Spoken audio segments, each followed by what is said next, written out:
Adapun contoh tanda baca dan penggunaannya, yaitu yang pertama tanda titik. Tanda titik dipakai pada akhir kalimat yang bukan pertanyaan atau seruan.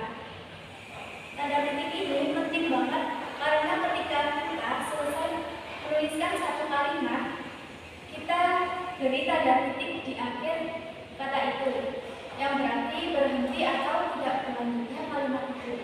Contohnya, ayahku pergi ke Solo, titik. Yang kedua, tanda koma.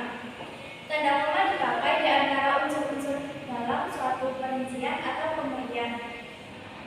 Sama seperti tanda titik tadi, tetapi ini berhenti sejenak. Tanda koma yaitu berhenti sejenak.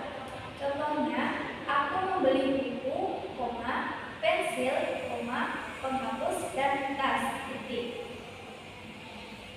Yang ketiga, tanda titik koma.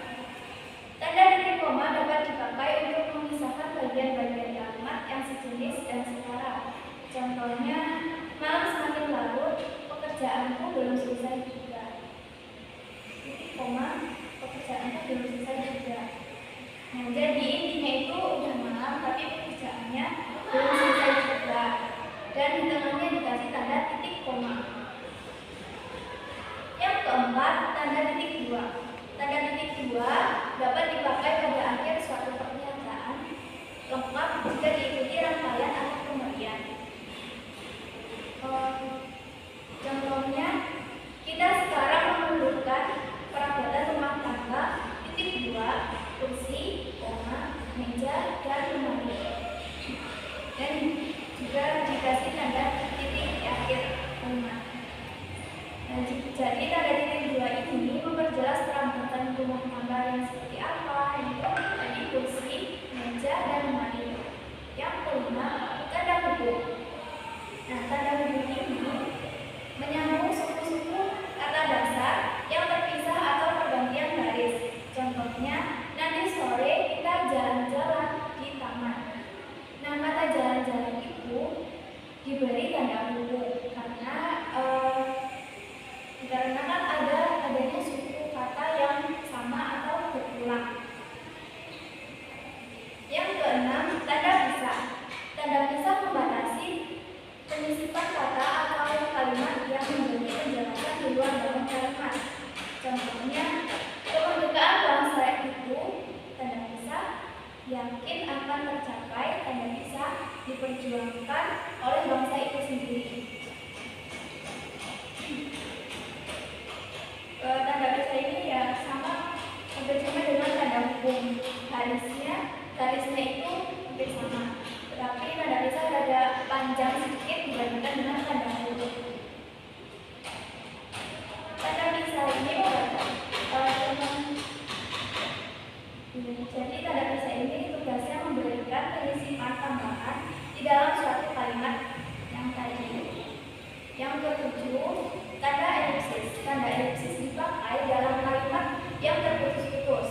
Contohnya, kalau begitu, titik-titik-titik atau tanda elipsis, ya mari sekarang kita berangkat. Nah, tanda elipsis ini berguna untuk mencatat tambahan kalau kata kalian terputus. Ketika terputus, kita bisa tambahkan titik ini di tengah kalimatnya. Yang kedelapan, tanda tanya. Tanda tanya dipakai pada akhir kalimat tanya untuk memperjelas intonasi ketika bertanya. Contohnya, kapan kita akan berangkat? Nah, jadi kita memperjelas orang yang mendengar atau orang yang membaca bahwa kita ini sedang bertanya. Yang ke-9, tanda seru. Tanda seru itu dipakai sesudah ungkapan atau pernyataan yang berupa seruan atau perintah yang menggambarkan kesungguhan, ketidakpercayaan, ataupun rasa emosi yang kuat. Contohnya, alangkah seramnya peristiwa itu.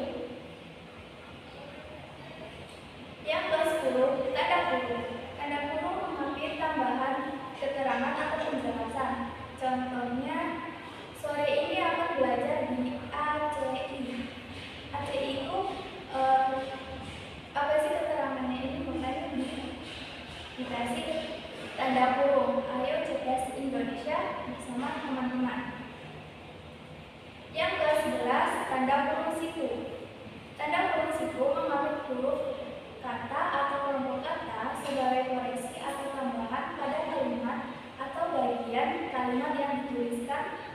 orang lain, ditulis orang lain.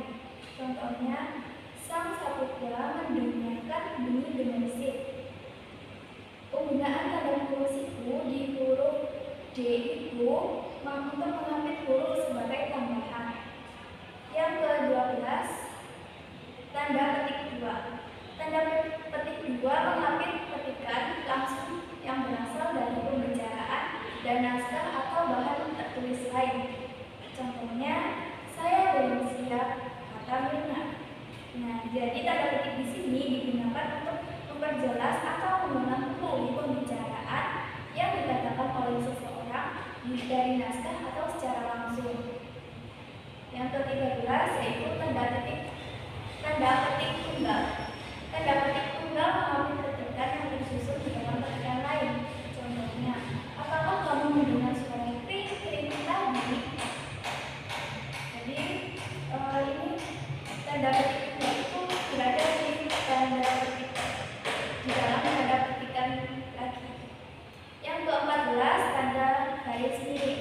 Tanda garis miring dipakai di dalam nomor surat, nomor kartu alamat, dan penandaan satu tahun yang terjadi dalam 2 tahun. Contohnya, tahun ajaran baru 2024-2025. Yang terakhir, 15, tanda apostrof. Apostrof ini menunjukkan penghilangan bagian kata atau bagian angka tahun. Contohnya 1988 sama dengan tanda apostrof 88. Nah, kalau di dalam cerita bisa dituliskan dalam petik ini yang 88, jadinya yang 1988 19-nya tidak tertulis. Kesimpulannya, kita bisa menjadi lebih mengetahui bagaimana fungsi dan macam-macam tanda-tanda baca. Yang penting banget kita pelajari ketika kita akan menuliskan sebuah naskah atau membuat karya. Jadi kita bisa untuk menulis dengan lebih baik lagi. Cukup sekian presentasi ini. Wassalamualaikum warahmatullahi wabarakatuh.